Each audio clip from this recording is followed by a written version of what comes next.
Yeah. Okay. Everything's going good? Good. Okay. Good. Good morning. Here we are at the 5th Annual Vibrant Living Expo with Janie Expo. And she's an amazing woman who has really been holding the energy of the mother. She has an amazing radio station where she interviews women, the wisdom of women, every week. Once a month. Once a month. She makes an amazing music instruments that are profound. I've heard them last year. Beyond this, so you're in for a beautiful treat with a woman of wisdom. Thank you. Thank you. Thank you.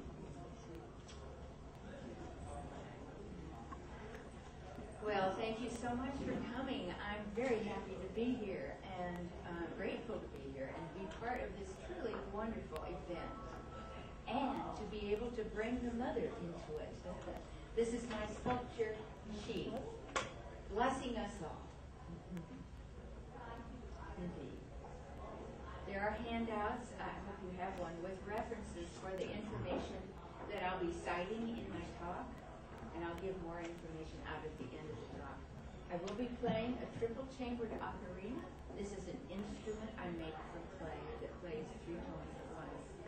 Generally, when I speak, I have my synthesizer, so I'm playing background music under my words. That couldn't happen today. So you'll have to imagine that there is music playing. Awakening to the Mother.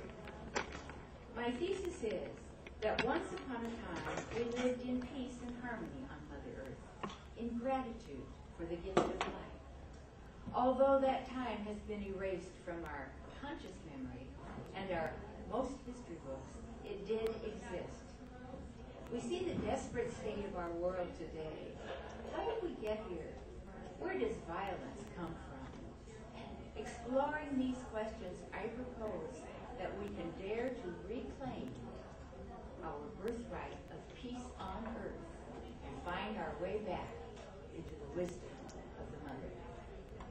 I heard a Black activist elder the other day eloquently speak of the importance of holding the suffering and abused peoples and creatures of the earth always in the center of your world vision. As we move toward new and old ways to heal our earth, it is important that we be aware that much suffering is going on at this very moment. This suffering must be acknowledged. Think, how would we feel if the shoe were on the other foot? I believe change is happening here and there and will finally come together in a grand culmination, making us realize that an extraordinary wisdom has brought us together. A wisdom beyond all that we can fathom. A wisdom that continues to expand before our eyes and hearts. My name is Janie Expo. I also write and paint under the Indian name Oaxaca, which means Yellow Banks, and is the name of the little Illinois town nestled on the banks of the Mississippi, where my mother and her mother before her for 4 generations grew up. I've been singing all of my life, inspired by listening to my mother's beautiful alto voice. My mother, Zelda, who was 40 when I was born, was extraordinarily talented and capable and beautiful. Everything she touched was made beautiful by her hand. My dad, Jay, was a farmer, and I walked and rode the tractor as a child beside my gentle and silent dad. A dad who never said a mean thing to me, who never scolded me. We farmed 160 acres on the same land that his father and his father before him for 4 generations farmed. I would have been a 5th generation farmer if I'd stayed on the land. After graduating from Monmouth College, majoring in music, I married and raised my 3 children in Davenport, Iowa, at a time when neither the words relationship nor sexual abuse existed, and where much was suffered, especially by my children. After 46 years in the Midwest, I moved to Berkeley, California, and received a master's degree in clinical psychology in 1983 from John F. Kennedy University. I was searching for healing for my children and myself, and expecting to be a healer in the world. Instead, I began a profound spiritual journey, initiated by the heart-wrenching separation from a man I had come to deeply love, Ed Jackson, a man I recognized as my soulmate.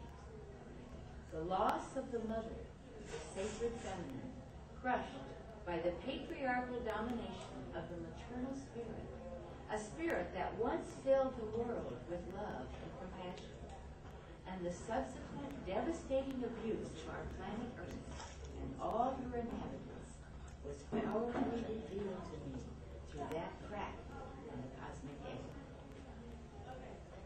Art in many forms emerged from that painful opening, and my journey continues. My life is devoted to heralding the return of the great ancestress from the depths of each of our souls into awakening consciousness. I share my journey in the hopes that other women and men may not only be encouraged in your own awakening, but emboldened to take a stand and say, no more, and mean it. I call on the grandmothers to step forth and claim our rightful place as the keepers of wisdom by virtue of our life experience. We live in a world gone awry, a violence-ridden world, a world where all its creatures, great and small, along with the air and water and soil, are poisoned and dying, where greed, violence, and perversion reign. We find ourselves at the logical conclusion of patriarchy, the suffocation of life on earth. Underneath war and all other forms of violence lies a single cause, the absence of the sacred feminine, exemplified by the denigration of the mother and her love, the denial of the wisdom of the grandmother.